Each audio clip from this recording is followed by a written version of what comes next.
अस्सलामु अलैकुम वरहमतुल्लाहि वबरकातुहू। मैं हाफिज इस्माइल आपका मेज़बान और आप तमाम का हमारे इस चैनल पब्लिक वॉइस टीवी में इस्तकबाल है। चलिए नाजरीन, आज की एक अहम खबर की तरफ हम रुख करते हैं। चिंचोली के कस्बे मिरियान में किसानों ने किया एहतजाज। सामाइन, तालुका चिंचोली के कस्बे मिरियान में कर्नाटका स्टेट फार्मर्स एसोसिएशन की जानिब से तांडूर स्टेट हाईवे पर एक एहतजाज मुनक्किद किया गया, जिसमें उन्होंने मुतालबा किया है कि तेज बारिश के सबब जो फसलें खराब हुई हैं, हुकूमत उनके लिए मुआवजा देने का ऐलान करें। सामाइन, आपको बताता चलूं कि तेज तूफानी बारिश के सबब पूरे खित्ते में फसलें तबाह बर्बाद हुई हैं। मायूस किसान करता भी क्या करता कि अपने खेत को साफ सुथरा रखने के लिए पहले दवा का इस्तेमाल किया, फिर बारिश के सबब फसलें खराब हुई। आखिर में बचा कुचा अनाज जब मार्केट पे पहुंचता है तो उसकी सही कीमत भी मौसूल नहीं हो पाती।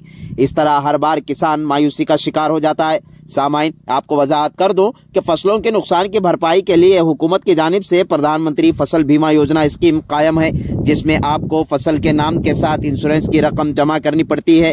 बाद में हुकूमत की जानिब से तबाहशुदा खेतों का इंश्योरेंस क्लेम किया जाता है। अगर आपने भी अपनी जमीन पर बोया गया अनाज का इंश्योरेंस भरा है और अब वो बारिश के सबब फसल को नुकसान पहुंचा है तो उनके लिए ये नंबर जारी किया गया है। हमारे स्क्रीन पर चल रहे इस नंबर पर कॉल करें और अपना एक्नॉलेजमेंट नंबर बताकर इंश्योरेंस पास करवा लें। मजीद ये कि शरणबसप्पा मुमशट्टी ने खिताब करते हुए कहा कि जो फसलें बारिश के सबब तबाह बर्बाद हुई हैं, उनके लिए हुकूमत फिलफौर मुआवजा देने का ऐलान करे। इस मौके पर तहसीलदार चिंचोली के जरिए रियासती वजीर ज़राअत को मेमोरेंडम सौंपा गया।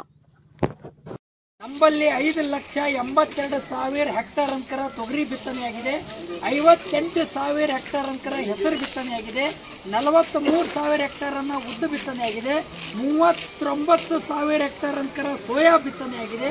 ಇದರಲ್ಲಿ ಇವತ್ತು ನಮ್ಮ ಚಿಂಚೋಳಿ ತಾಲೂಕಾ, ಕಲಬುರಗಿ ಜಿಲ್ಲಾ ತೊಗರಿಯ ನಾಡು, ತೊಗರಿಯ ಕಣಜ, ಈ ತೊಗರಿಯ ಕಣಜದಲ್ಲಿರ್ತಕ್ಕಂಥ, ತೊಗರಿಯ ನಾಡಿನಲ್ಲಿರ್ತಕ್ಕಂಥ ನಮ್ಮ ಭಾಗದ ರೈತರ ಒಕ್ಕಲ್ತನಗಳನ್ನು ಬರ್ಬಾದಾಗ್ತಕ್ಕಂಥ ಪರಿಸ್ಥಿತಿಯನ್ನು ನಿರ್ಮಾಣ ಆಗಿದೆ। ಹಾಗಾಗಿರೋ ನಮ್ಮ ರೈತರ ರೊಕ್ಕದ ಮಾಲು ಉದ್ದು, ಹೆಸರು, ಸೋಯಾ, ತೊಗರಿ.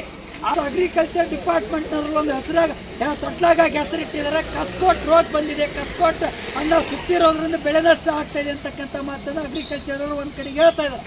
ಆದರೆ ಇನ್ನೊಂದು ನಮ್ಮ ಹಳ್ಳಿ ಭಾಷೆಯಲ್ಲಿ ಇವರಂತ ಹಿರಿಯರು ಏನಿದ್ದಾರೆ, ಇಲ್ಲಿ 70 ವರ್ಷದ ಹಿರಿಯರು, ಇವರಿಂತ ಅಂತ ಆಗಿನ ಕಾಲದಲ್ಲಿ ನಮ್ಮಲ್ಲಿ ಬೆಳೆ ಏನು ಅಂತ ಕೇಳಿದ್ರೆ ಅವತ್ತು ಅದಕ್ಕೆ ಏನಂತ ಹೆಸರಿದೆ ಅಂತ ಕೇಳಿದ್ರೆ ಇವತ್ತಿನೂ ಕೂಡ ಇದೆ ಅದು ಬೆಳೆ, ಇವತ್ತಿನಲ್ಲ ಕಸ್ಕೋಟ್ ಅಂತಕ್ಕಂಥ ಈಗ ಹೆಸರಿಟ್ಟಾರ ಅವರು.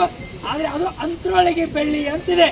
ಆ ಅಂತರೊಳಗೆ ಬೆಳ್ಳಿ ಏನಿದೆ ಅಂತ ಕೇಳಿದ್ರೆ ಭೂಮಿ ಮೇಲೆ ಬೆಳೆಯೋದಿಲ್ಲ, ಭೂಮಿ ಮೇಲೆ ಅದಕ್ಕೆ ಬೇರೆ ಇರೋದಿಲ್ಲ, ಬಡ್ಡಿ ಇರೋದಿಲ್ಲ, ಯಾವುದೇ ಕಾರಣಕ್ಕೂ ಭೂಮಿ ಮೇಲೆ ಹರಿದಾಡೋದಿಲ್ಲ. ಇವತ್ತು ಅಂತರೊಳಗೆ ಬೆಳ್ಳಿ ಏನಾಗಿದೆ, ಬೆಳೆ ಮೇಲೆ ಇರ್ತಕ್ಕಂಥದ್ದು ಹೆಸರು ಮೇಲನ್ನ ಹರಿದು ಆ ಹೆಸರನ್ನ ಒತ್ತಿಟ್ಟು ಹೆಸರನ್ನ ಬರ್ಬಾದಾಗ್ತಕ್ಕಂಥ ಪರಿಸ್ಥಿತಿಯ ನಿರ್ಮಾಣ ಆಗಿದೆ.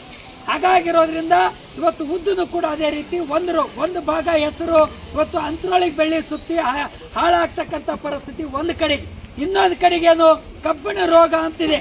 ಅಂದ್ರೆ ಆ ಕಬ್ಬಿಣ ರೋಗ ಬೀಳೋದ್ರಿಂದ ಇಳುವರಿ ಬರೋದಿಲ್ಲ, ಕಾಯಿ ಕಚ್ಚೋದಿಲ್ಲ, ಎಲೆ ಮುಟ್ರು ಬೀಳ್ತದ, ಅರ್ಧ ಎಲೆ ಹಚ್ಚಿಗಿರ್ತ ಅರಿಶಿಣ ಬಣ್ಣ ಇರ್ತ, ಅರ್ಧ ಎಲೆ ಅನ್ಕರ ಒಣಗಿದ ಇರ್ತಕ್ಕಂಥದ್ದು. ಹಾಗಾಗಿರೋ ಅದು ಕಬ್ಬಿಣ ರೋಗ ಆಗಿರೋದ್ರಿಂದ ಅಂದ್ರೆ